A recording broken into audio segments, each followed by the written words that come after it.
end of the 100 block. So probably like, oh wait, check 2, 3, 4, 5, mic check. Wow, that's fast. It is mic check me.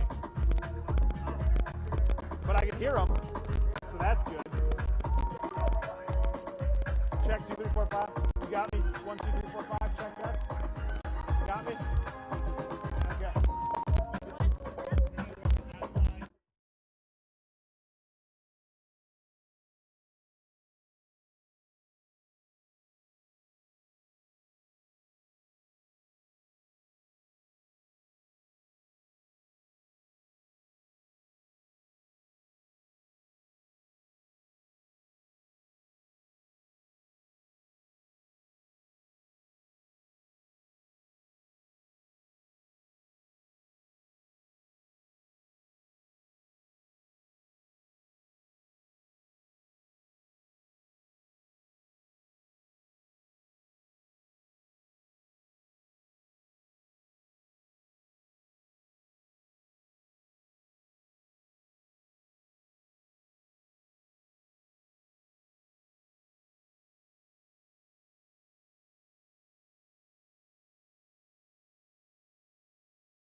As you can see, for tomorrow, we do have a chance for a few strong storms, as there is a margin of risk from the Storm Prediction Center out for parts of our area, mainly for the wind and the hail threat. As we go throughout our futurecast for our Friday, you'll see that we've got, again, in the afternoon, this cold front coming through, and that will be where we'd have our storms developing along. Again, mainly during the late afternoon, early evening, and then we're not dealing with it for very long before the storms kind of fade away by about 11 o'clock or so. So, again, a small chance for storms tomorrow. A couple of them could be stronger. We'll talk about that over the weekend as well.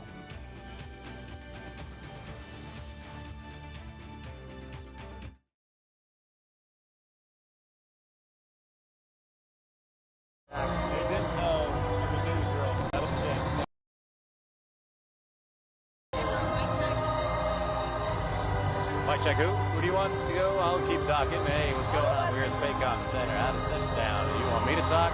Somebody else? I'll talk too. I'll talk now. I'll take over. This is Cameron talking. Game 2 of the Western Conference semifinals. Oh. Mic check, 1, 2, 3, 1, 2, 3.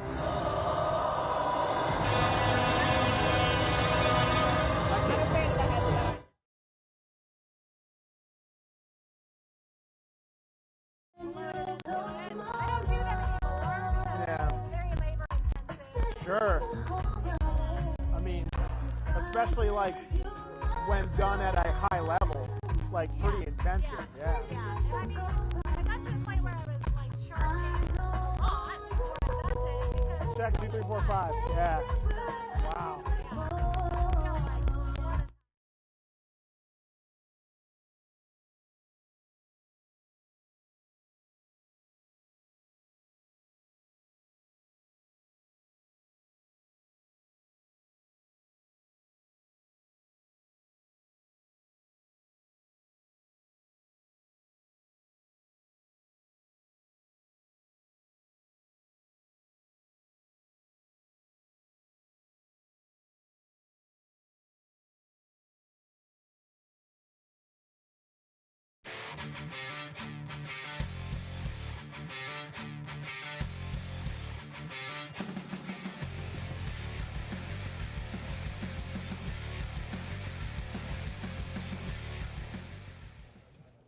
Welcome inside the Paycom Center tonight. It's Game 2 of the Western Conference semifinals, the Oklahoma City Thunder and the Los Angeles Lakers. Just 2 nights ago, the Thunder hosted the Lakers for Game 1 after 8 days off, a 108-90 victory by OKC in a game that they weren't overly sharp. SGA didn't play his best game. Meanwhile, on the other side, LeBron James had a heck of a start to this series, but didn't get a lot of help. And I think you leave that game, 18-point win by the Thunder on a night that they didn't play their best.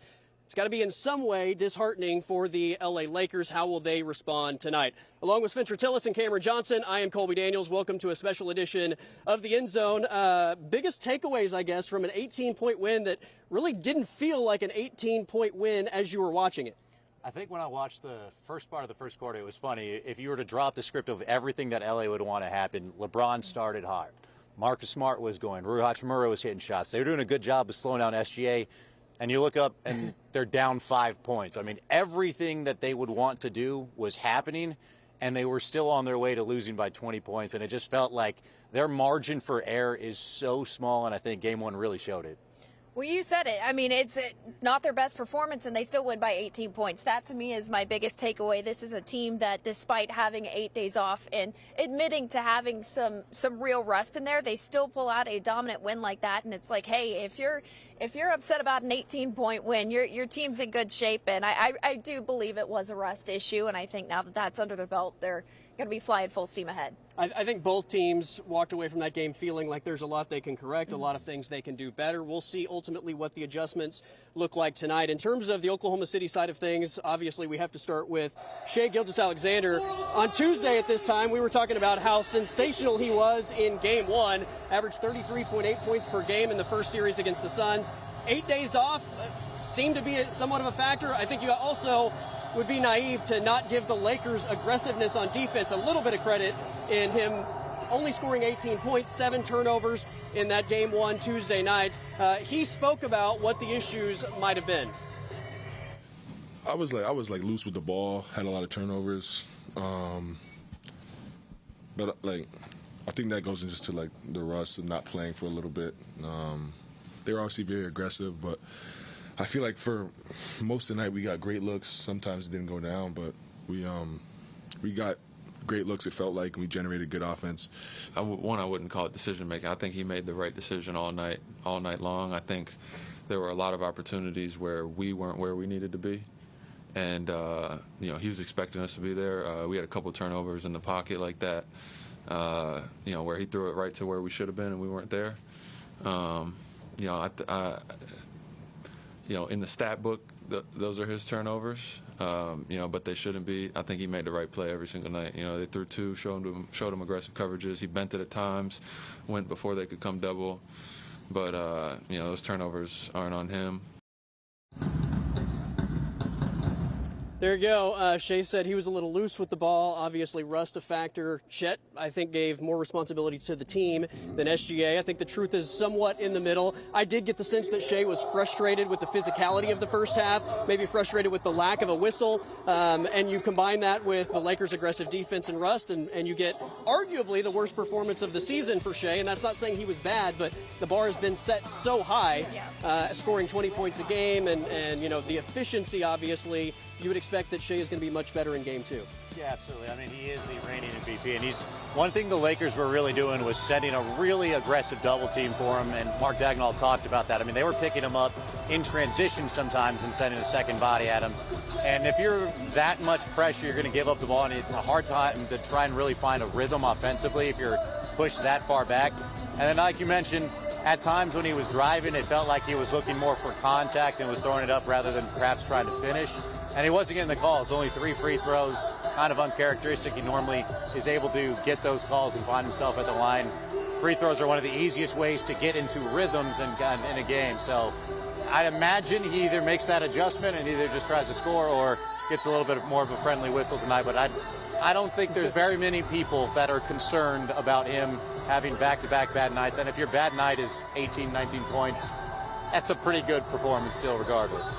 I mean, you talk about frustrating. He had almost as many turnovers as he had made baskets. That's going to get to you at some point. But the important part of that is he still had a team-high 6 assists and was still doing a good job of getting the ball out to his teammates who were able to put up big numbers in his place. And I think, you have that kind of performance where, it's still 18 points, right, but it sticks with you. And I would expect at least that this is going to be kind of a revenge game, see him come out with a much more intense fire. Well, Chet Holmgren was fantastic as we heard him taking some of the blame for why SGA committed 7 turnovers. He talked about the adjustments that they made within that Game 1 and what we might see in Game 2. No matter what you expect to happen in the game, you can only carry over what the game is showing you. They showed us some different looks out there on both ends of the floor. I feel like we adjusted well when they changed things up. But I feel like we've seen, a good majority of what you can do out there on the basketball court. So I don't think we're surprised by anything.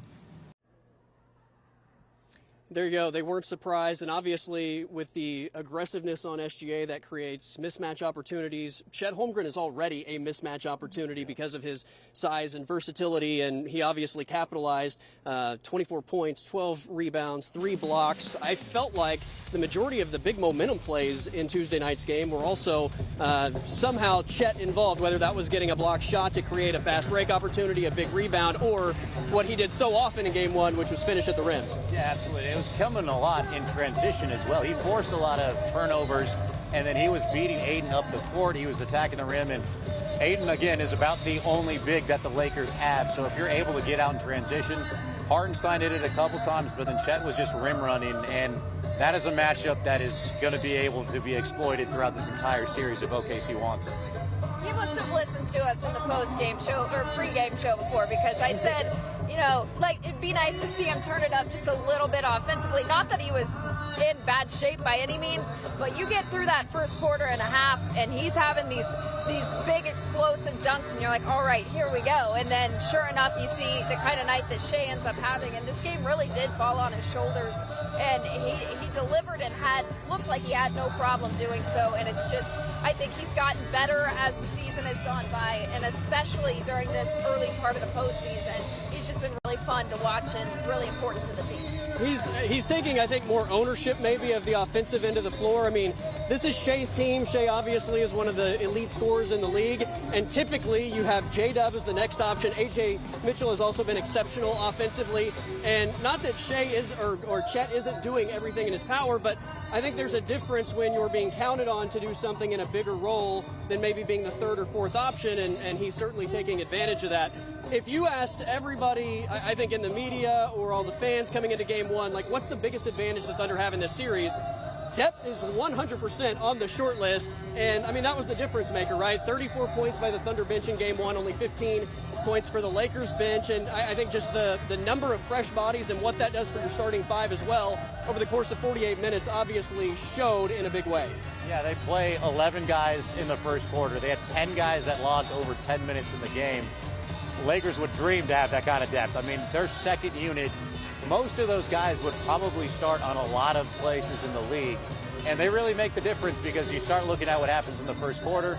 The minutes with LeBron are pretty even, and then all of a sudden you look at the bench, Jackson Hayes comes in as your backup big, Chet starts having a big night, and it's like they fall off so much on the Lakers bench, and you don't have that drop-off. If a guy's having a quiet night, you're able to go to the bench, have Caruso hit a couple of big shots, you're able to come to guys that are going to change the momentum a little bit, and every single one of those guys are A to A-plus defenders as well, so you're not giving up anything on that side of the court. That's such an advantage, and to have all those guys in your toolbox if you're Mark Daigneault to call on. You mentioned before game 1 that you have one team that is handled or equipped to handle injuries and another team that is less so, and the Thunder is very clearly the team that knows how to play through this. They have all season, and it's to the point that there is not a guy on the team that you would not feel comfortable with taking a shot with the game on the line or coming up with a big defensive play, and it really seems like everyone was involved in that game on Tuesday, especially in those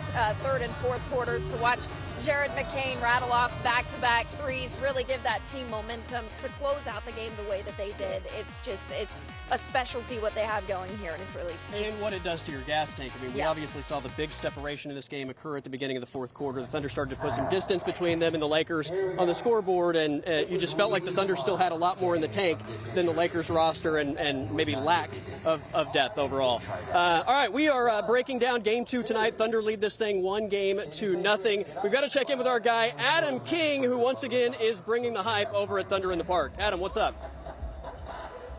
Oh, Colby, Cameron, Spencer, it is awesome out here. Much better weather today. The crowd is out earlier today. The energy is out here, and there are tons of ways you can show your spirit. I got a little bit of a Bowie feeling going on here. You can come out here and get your face painted, and it'll only take a couple minutes so you can show your spirit.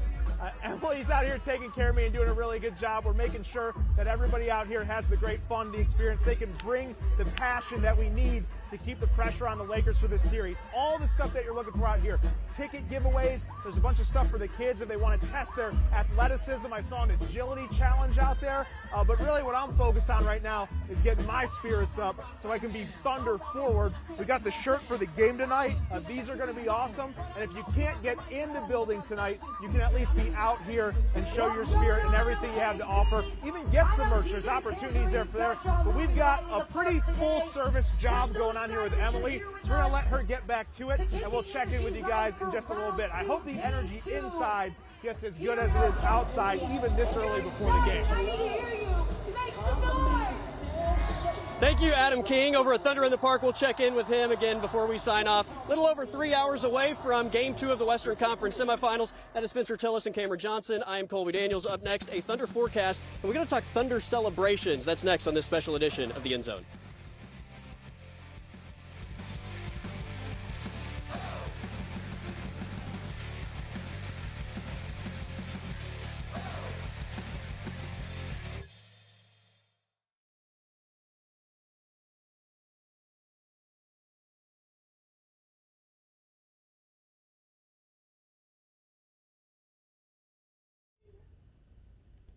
Yep, 1, 2, 3, 4, 5. Yeah, it's the forwarded email. Tulsa's News Pulse. It doesn't even roll off your tongue. Tulsa's News Pulse. I don't like it. Just okay. If it were to work, where do I stand? Right in the middle? It could be better without. No, I know, but is it like here's okay? We'll try to come up with a name for that. Oh, yeah, a name that's fine. for McCain's and then Caruso's headbutt. So we'll do one at a time. And I got the.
Welcome back inside the Paycom Center. I'm Colby Daniels. That is Cameron Johnson and Spencer Tillis. We are counting you down to the tip-off for Game 2, Western Conference semifinals. 8:30 start here in the Paycom Center. The walk into the Paycom Center was considerably nicer today than it was on Tuesday when it was cold and windy. The sun is shining today. I am excited for just what this day is going to present. It's time for a Thunder forecast with Jack Gerfin back in the studio. Thanks, Colby. And yeah, obviously yesterday was a cool day. On Tuesday it was a cool day, and even this morning was in fact very chilly. As you can see, we actually tied a record low this morning at Will Rogers, 39 degrees, tying the record from 1917. Thankfully, though, as we knew, is going to be a very nice afternoon with totally clear skies. And here's again our view overlooking the metro area, including at Scissortail, where we've got Thunder up in the park. Just fantastic out there now. Temperatures are primarily in the middle and upper 70s, including a few low 80s. So despite a chilly start to the day, a beautiful afternoon where a lot of us right now are about 10 to about 20 degrees warmer than this time yesterday, with light winds too. It's really just a perfect afternoon out there. As you can see with the forecast for the remainder of the evening, temperatures don't really change a whole lot either. We're generally going to be staying in the 70s, and we'll be looking at clear skies. So again, a great forecast for this evening, and we'll send it back now inside to the Paycom Center with Colby. Thank you, Jack. I think Thunder fans probably hoping that the basketball tonight is as perfect as the weather is outside. Game 2 tonight, 8:30 start time. You know, the good thing that comes with an 18-point win in Game 1 is everybody starts having fun, right? It's not edge of your seat, nail biting all the way down to the final second. We saw a lot of fun, especially down the stretch, with players making big shots and individual celebrations. As we take a look at Isaiah Hartenstein's celebration, this is a fun one, and I've always kind of wondered watching Isaiah Hartenstein, like, what is he actually doing? I'm not sure what that actually is, but it's unique to say the least. Yesterday at Thunder Availability, I'm glad somebody finally asked because it's been on my mind, but Isaiah Hartenstein was asked, what is that celebration and where did it come from? I don't know, to be honest. I think Jay Will or J-Dub started it, so I don't know why, but I guess we just started running with it. To me, it still makes no sense, but we just started, I guess, running with that. He says it makes no sense, but we go with it. I love the fact that he just, like, accepts it. They say, this is what you're going to do, and he does it. But we got to come up with a name. We got to refer to this as something, the little wing flap type thing. What are we thinking here? Or, I mean, do you want to rate it? We can rate it. I'll go for more ratings. I don't, first of all, I appreciate the fact that he's able to lean in, not even knowing where it's coming from. Like, it also speaks to kind of how close this team is and how much fun that they really have on the court. I've seen better ones, but I like that he does it regardless of, like, not knowing where it's coming from. And it's a fun, simple one. It seems like it would make a lot more sense if he was like a high flyer type guy versus what he is. So it's a little oddly placed with him, but I do enjoy it. Yeah, I mean, as far as a name, I'm not clever enough, but the only thing I can think of is, like, feeding into his name and the type of shot it is. So I'm like, maybe something like the Floatenstein.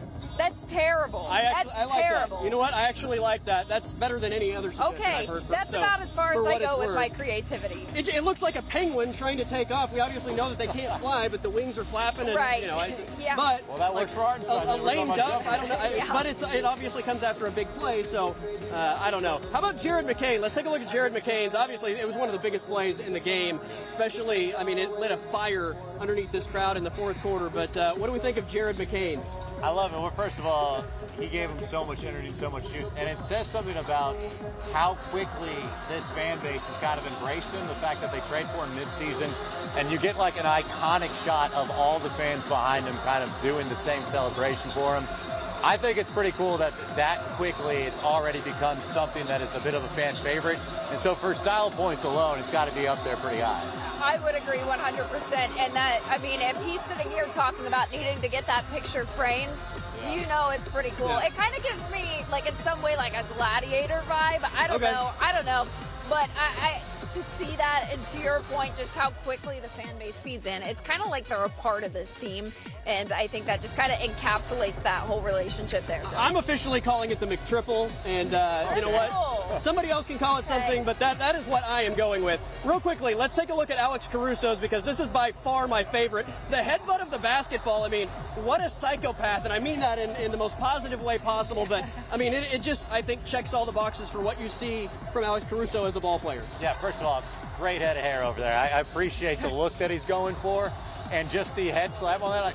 I think it's an A+ of the three. It's my favorite, and it kind of also, that's the type of player he is, so it fits very well for him, and so it's a beautiful mix, I think. I didn't see it happen in real time until I hopped on the internet and saw all of the reposts. It's like, that absolutely makes sense. Everything about that is on brand, and you need that kind of energy this time of year, so I'm all for it. That's right. All right, we got to wrap things up with Game 2 adjustments on the other side of the break. I'm Colby Daniels. That is Cameron Johnson and Spencer Tillis. We're counting you down to the start of Game 2 of the Western Conference semifinals. Thunder Lakers tip-off at 8:30.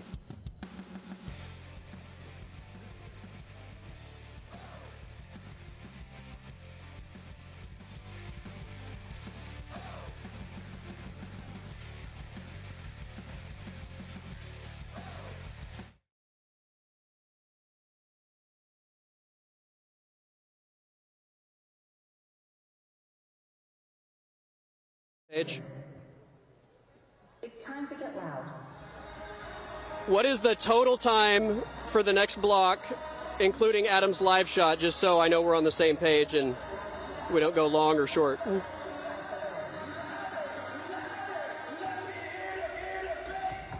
Marlena, what's our time on your? Okay. Okay, cool. 250, perfect. So we'll send it to Adam. He'll go a minute, and then we'll come back and game 2 adjustments.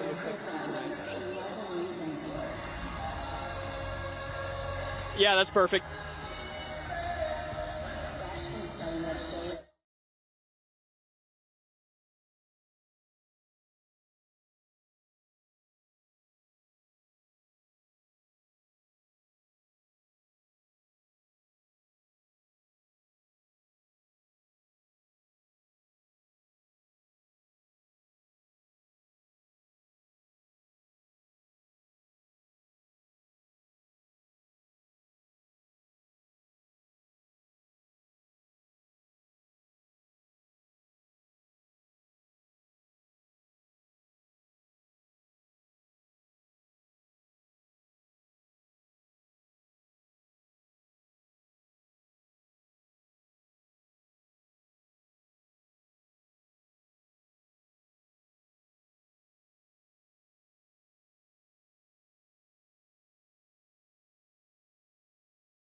Just over 3 hours away from tip-off here inside the Paycom Center for Game 2 of the Western Conference semifinals. Before we discuss Game 2 adjustments, let's check in once again with Adam King over at Thunder in the Park. Oh man, Colby, I feel like I have graduated from Ziggy Stardust and I've gone full Ultimate Warrior here. Emily has taken care of me. Looks like we can give a little bit of a reveal here and let everybody see what's going on. We just went for it. We went full face. Why not? Everybody else can get out here. The energy out here at Thunder in the Park is unbelievable. There's been a huge crowd. Great weather helps that, right? We can get a ton of people out here, but you can feel this energy after the first game went so well. You can feel it carry over and kind of bubble over out here as everybody kind of gets in that pregame spirit. We got great music, ticket giveaways. We just had a dance contest, which I would have done, but I was a little busy. So there's a ton of stuff out here that you guys can do. This is going to be open all the way up until game time. Tons of ways to celebrate, and we want to keep seeing that Thunder energy. So everybody at home, bring it when you're out here, bring it with you to the building, and let's carry this momentum against the Lakers. I got a couple finishing touches we got to take care of here, so we're going to send it back to you guys inside the stadium. That is exceptional stuff. You had me at Ultimate Warrior. I don't know about anybody else. I was sold, and I expect that to be a viral video in the coming days. All right, guys, Thunder take game 1, 108-90, 1-0 lead in this series. What are the game 2 adjustments that you're expecting to see on both sides tonight? You know, I wouldn't expect to see a ton from the Thunder. Just, you know, you'd expect SGA to play a little bit better. One thing I think they could take advantage of, if the Lakers continue to do this aggressive doubling style, which they had success against SGA, I think there's an opportunity for A.J. Mitchell to be a little bit more of a playmaker. He did a good job scoring, but I think there's opportunities for him to kind of set other people and kind of take that load, especially when J-Dub's not out there. If you're the Lakers, you saw what happened when you come out that aggressive. They did a lot right and hung on for a lot of this game. if you have guys like Austin Reeves step up and do what you're used to seeing him do and have some more support around him, the Lakers could pose a real threat. But the question is, you know, they've been playing basketball this postseason for a lot longer. At some point that comes to wear, and I think the Thunder are going to be a lot less rusty than they were like we saw on Tuesday. And I would expect more help for SGA when that aggressive pressure continues. We'll see what happens tonight, obviously. Thunder took game one, 108-90. Game two tonight. It's an 8:30 start from the Paycom Center. For Spencer Tillis and Cameron Johnson, I'm Colby Daniels. Everybody have a great Thursday evening.